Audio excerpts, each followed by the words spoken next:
Na semana passada eu fui a um casamento e foi um dos casamentos mais interessantes que eu já participei. Havia mais de 500 pessoas lá, a noiva estava linda.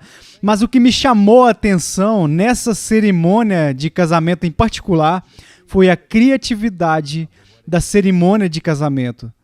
O casamento durou mais de 1 hora e a noiva e o noivo se reuniram com o pastor para inserir novos, diferentes e empolgantes elementos para a cerimônia do casamento. Eu gostei disso, mas bem assim no meio da cerimônia, eles inseriram partes da cerimônia de casamento tradicional e clássica. E eu notei que quando comecei a ouvir as palavras daquela cerimônia tradicional, que a minha atenção despertou. E eu fui movido. E eu pensei comigo mesmo, não há como melhorar isso. Isso é tão lindo, essas palavras são tão significativas, por que não podemos simplesmente ficar com a cerimônia tradicional? Então eu pensei, eu provavelmente sou apenas antiquado, sou um desses ministros esquisitos e assim por diante. Então eu pensei, talvez a razão pela qual eu goste da cerimônia tradicional é tanto assim, porque eu já ouvi isso muitas vezes. A maioria das pessoas, de fato, ouve apenas uma vez quando se casam ou quando participam do casamento de outra pessoa. Mas quando você é clérigo, tem benefício de repetidas vezes, de novo e de novo, ouvir as palavras. Agora, elas se tornam nítidas. Elas se tornam nítidas em sua definição. E ao pensar naquela cerimônia tradicional de casamento, eu percebi que há uma grande quantidade de pensamento e cuidado que foram preenchidos em cada palavra. E então nós temos uma tradição que se desenvolveu nessa cerimônia de casamento, mas todos nós sentimos a tensão na nossa cultura quando os jovens mais e mais estão dizendo não à cerimônia de casamento tradicional e a todo o conceito tradicional de casamento. As pessoas experimentaram a dor em seus próprios casamentos, em suas famílias. Sabemos que mais e mais os jovens vêm de lares desfeitos e há um medo assim que surgiu uma suspeita assim sobre todo o negócio do casamento. Então nós vemos casais morando juntos, em vez de se casar com medo de que o custo desse tipo de compromisso possa ser algo demais, possa ser muito pesado e se tornar muito vulnerável. Então nós estamos num ponto da nossa cultura onde um dos mais estáveis, ou nós pensávamos que era, uma vez nós pensamos que uma das tradições mais permanentes está sendo desafiada todos os dias. Acredito que a maioria de nós já viu o filme ou a Broadway Play. Muitos de vocês viram isso, ok? Vocês se lembram disso? Eu particularmente gosto da versão do filme onde nós temos a história do venerável patriarca judeu russo Tevian, e que toda a sua vida gira em torno de suas filhas.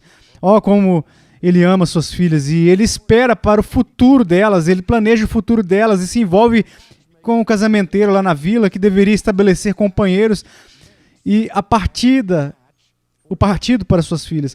Mas de repente as meninas, uma de cada vez, procuram o pai e dizem: pai, mas nós não amamos esse homem que o senhor escolheu para a gente casar, que o casamenteiro escolheu, eu amo o alfaiate, ou eu amo o açougueiro, seja como for. E essas meninas começam a puxar as cordas do coração do seu pai, uma a uma, e elas dizem: papai, por favor, deixe-me casar com o homem que eu amo. E o pobre Tevye, ele é dilacerado por isso. Porque, por um lado, ele quer fazer suas filhas felizes. Mas, por outro lado, ele diz, por um lado e por outro lado, ele quer manter sua lealdade às tradições. Então, quando ele luta com as suas filhas, ele diz: não, você não pode se casar com o alfaiate ou com quem quer que seja. A filha diz: bem, por que não? E ele diz: é a tradição. E isso deveria ter sido suficiente. Ele achou que isso era a explicação suficiente. É a tradição. Mas então elas fizeram a seguinte pergunta: mas papai, por que é essa tradição? E o Teve coça a cabeça e diz: porque essa é a tradição. Essa é a tradição. Isso é tudo. Foi o que o meu pai fez, foi o que o meu avô fez, foi o que o meu tataravô, e a tradição. Mas ele não poderia dar uma razão para o estabelecimento da tradição em primeiro lugar. E houve uma crise. Eles tinham uma tradição de estar pendurado assim no ar. Foi precário. Qual era o título do filme? Violinista no telhado. O que no mundo violinista no telhado tem a ver com a história desse velho e de suas filhas que queriam se casar? Lembre-se da cena de abertura do filme. À medida que a trilha sonora se move, nós vemos esse homenzinho dançando e tocando violino em um telhado íngreme. Isso é o símbolo para o filme inteiro. A mensagem está contida exatamente porque aqui está um homem dançando e brincando em um telhado íngreme em uma posição altamente precária. A qualquer momento nós esperamos que o violinista escorregue, deslize pelo telhado e colida com o chão. E o ponto principal dessa imagem é esta: que uma tradição que não é entendida, uma tradição que é vazia de raízes, é precária, como um homem que tenta dançar e mexer em um telhado, cedo ou tarde, ele cairá e será destruído. Agora o cristão tem que fazer essa pergunta: por que temos uma ordem tradicional de casamento? Por que temos um casamento? Uma das coisas que eu mais gosto do casamento tradicional, da cerimônia, é que na cerimônia de casamento são mencionadas palavras que nos explicam por que há algo como casamento. Somos informados naquela cerimônia de casamento que o casamento é ordenado e instituído por Deus. Isto é, que o casamento não é algo que apenas simplesmente brota arbitrariamente a partir de convenções sociais ou tabus humanos. O casamento não é inventado pelo homem. O casamento é ordenado e instituído por Deus. Vamos dar um momento e olhar para as origens do casamento. Vamos aos primeiros capítulos do Antigo Testamento, para os capítulos iniciais do livro de Gênesis. E no primeiro capítulo de Gênesis, é claro, nós lemos o relato da criação, a narrativa pela qual Deus cria o mundo, e ele faz isso em etapas. Primeiro ele clama, haja luz, e depois ele divide a luz da escuridão. Então no dia seguinte ele divide a terra seca dos mares e oceanos. Então ele começa a encher a terra de vegetação, com flores, árvores e assim por diante. Então ele adorna a sua criação ainda mais, fazendo bestas do campo, pássaros do ar, peixes que nadam no mar. Mas então, como nós passamos por essa narrativa, vemos que a história da criação atinge a sua crescente com o ato culminante da criação, onde Deus desce até a terra, agarra um punhadinho de argila assim, e ele começa a moldá-lo. Então ele respira nele o seu próprio fôlego. E nós lemos que o homem se torna uma alma viva. Agora também notamos algo acontecendo aqui, que em todas as etapas da obra de criação de Deus, Deus profere uma bênção.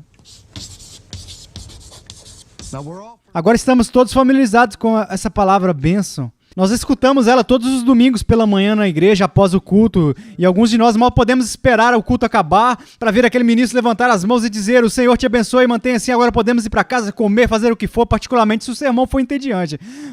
Então a bênção para nós significa o fim do culto, mas o que está acontecendo aqui, a bênção, é como nós vamos ver aqui na palavra, a raiz aqui é bene, significa bom ou bem. E diction, você significa assim, ter boa dicção ou má dicção, vem dessa palavra lá na tradução do inglês. A ver com a falar. Tem a ver com falar, de modo que uma bênção é uma boa palavra para alguém que deseja o seu bem. Então, nós vemos a bênção de Deus sendo pronunciada sobre cada estágio da sua criação. Como ele cria os mares e as montanhas, ele olha para o que ele fez e diz, isso é bom, bom.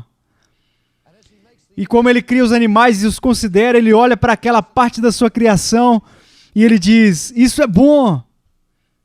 Então nós vemos essa bênção sendo repetida ao longo do capítulo 1 e no capítulo 2 de Gênesis.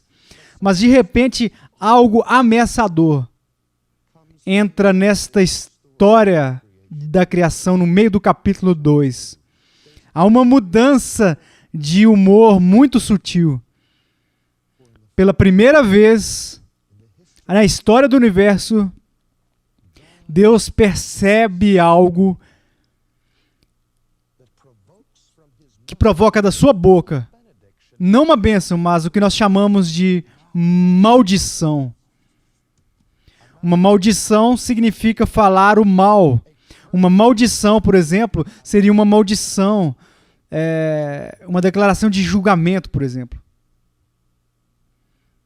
Agora pense por um momento e pergunte a si mesmo, qual foi a coisa que provocou a primeira maldição da boca de Deus? Qual foi a primeira coisa que Deus viu na sua criação sobre a qual ele disse, isso não é bom?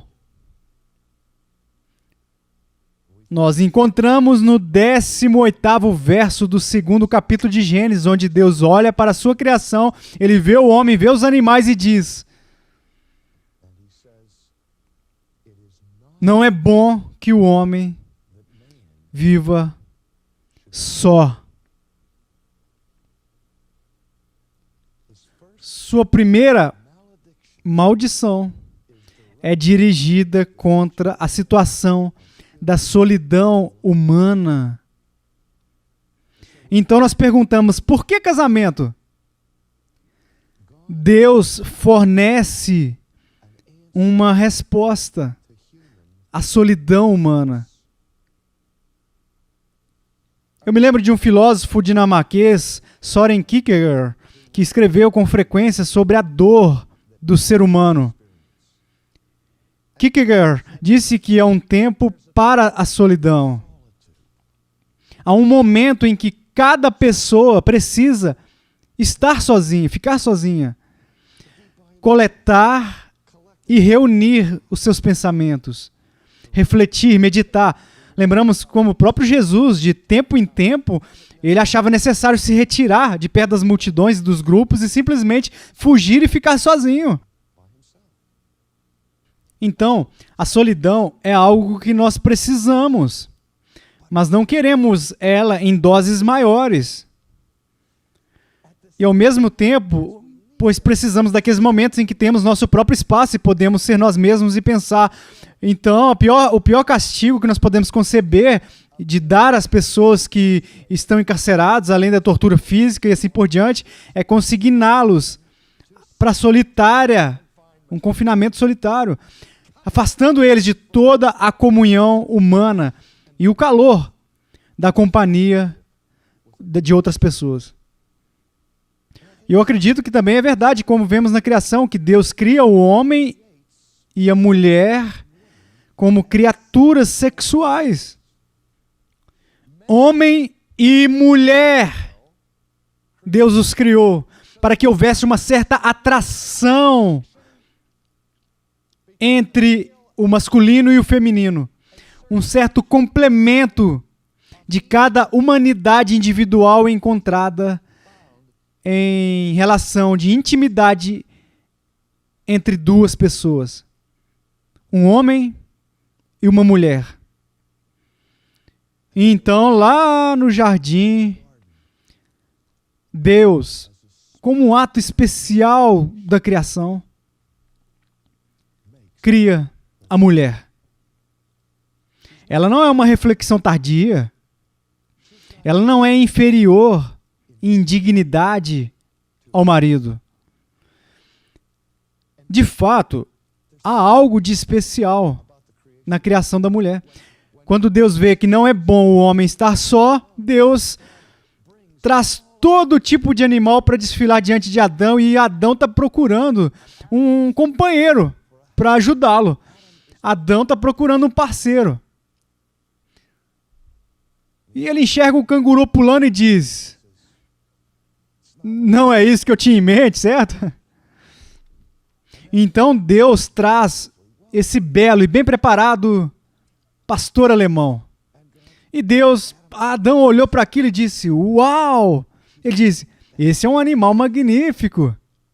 Eu posso ver como esse cara pode me trazer os chinelos de manhã. Numa noite fria eu posso me aconchegar a ele e um esquentar o outro.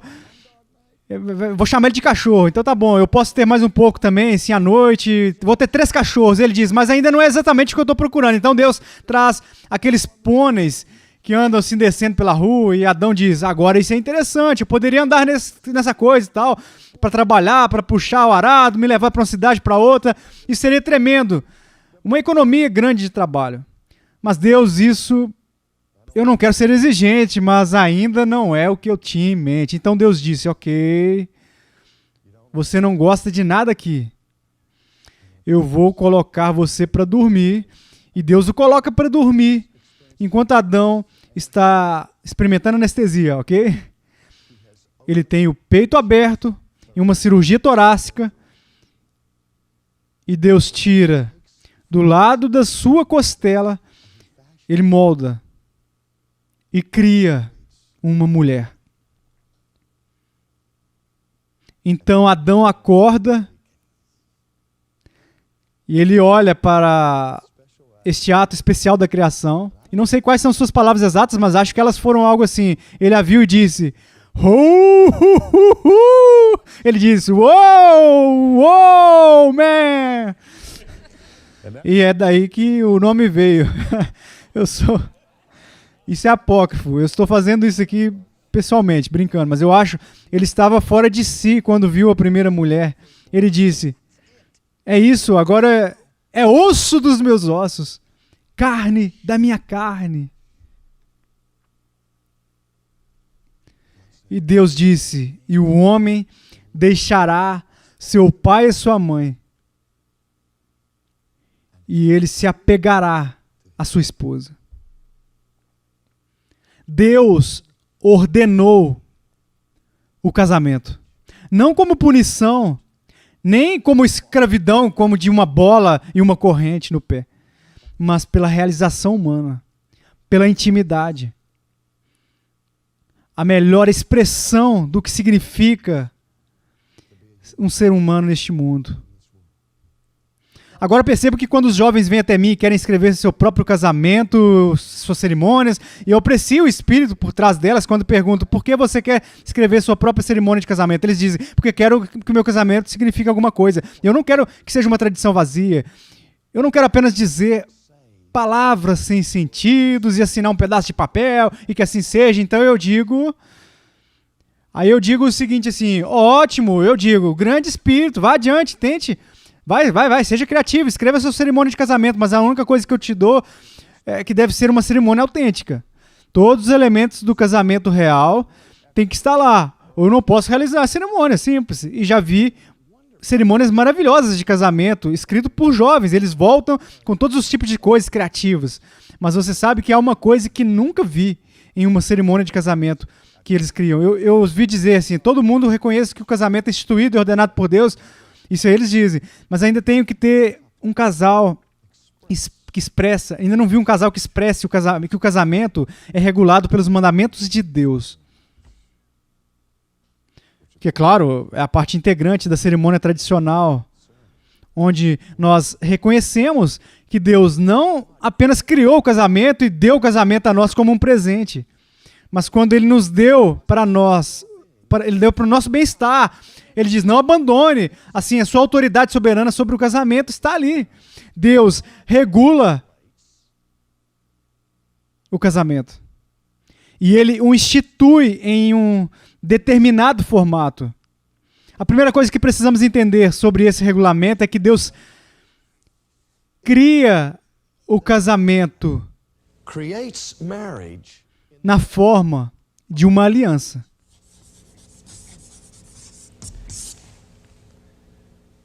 Agora, queridos amigos, toda a ideia de aliança está muito enraizada profundamente no cristianismo bíblico. Na verdade, nós até dividimos a Bíblia na Antiga Aliança e na Nova Aliança. Nossa redenção é baseada no conceito de convênio, de aliança. Mas o que é uma aliança?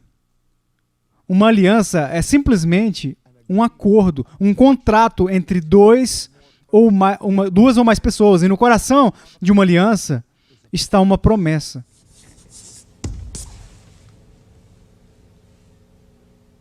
Agora, em termos bíblicos, toda aliança tinha estipulações, tinha disposições, regras, se você preferir, que tinham que ser mantidas para o convênio se permanecer intacto. E há outra coisa que eu quero denotar em termos bíblicos de convênio. Na Bíblia, não havia aliança privada. Uma aliança foi algo que foi realizado na presença de testemunhas. Quantas vezes você já ouviu os jovens dizerem: por que tenho que passar por uma cerimônia de casamento? Eu digo algumas palavras assim num pedaço de papel, que diferença faz? Por que eu não posso simplesmente ter um acordo com minha namorada? Amigos, uma coisa é um homem sussurrar nos ouvidos de uma mulher no banco de trás de um automóvel onde ninguém ouve, onde ninguém vai chamá-lo para dar conta disso, o que ele prometeu. Outra é se levantar em uma igreja ou no cartório, onde na frente dos pais, na frente dos amigos, na frente das autoridades civis e diante das autoridades eclesiásticas, diante de toda a estrutura de autoridade na vida, você fica lá e publicamente, diante de Deus e dessas testemunhas, você faz uma promessa. Você fazem votos sagrados. Votos sagrados. E você assume que, se não os cumprir, não os levar a sério, talvez seus pais levem isso a sério. Ou seus amigos. Certa vez eu envolvi-me em aconselhar um caso de divórcio que envolvia um triângulo. E estava implorando com essa mulher que estava envolvida nesse triângulo para quebrar esse relacionamento e voltar para o marido dela. E ela me diz: ei, quem eu estou machucando? Eu quero ser feliz. Isso é apenas entre meu marido e eu e o meu amante. A igreja não tem que se envolver com isso. E eu mostrei a ela a minha agenda e ela não podia acreditar que eu tinha falado e marcado consultas com 28 pessoas diretamente afetadas por essa relação. Eu tive que me encontrar com os dois pais das duas pessoas, os filhos, o vizinho, os amigos, os tios, as tias, empregados, que estavam todos chateados com o mar de devastação que aconteceu com um casamento desfeito. E neste caso, os amigos da mulher se importavam o suficiente com ela, a sua igreja se importava o suficiente com ela para se envolverem. Mas ela queria que fosse um assunto particular. Mas os convênios não são privados e nós precisamos entender isso, que há uma grande diferença entre sussurrar algo em particular e assinar um papel e fazer isso formalmente em uma cerimônia, em um momento significativo, em uma ocasião significativa em que nós marcamos esse momento e fazemos esse voto sagrado, santo. Então, você vê, nós temos uma aliança. Eu diria que o casamento é a coisa mais preciosa de todas as instituições humanas que nós temos. É também o mais perigoso. É perigoso porque o nosso casamento, que nós derramamos o nosso maior e mais profundos sentimentos e expectativas. É aí que nossas emoções estão em jogo. Isso é onde nós estamos mais vulneráveis, como veremos nas próximas lições, que vão seguir essa aqui. É aí que nós podemos alcançar maior felicidade, mas também é onde podemos alcançar a maior decepção, a maior frustração e a maior dor. E por isso, se eu vou entrar em um relacionamento em que há tanta coisa em jogo, eu preciso de algo mais do que algo superficial. Sim, estou comprometido. Sim, eu vou te amar. Fique comigo, querida. Você sabe?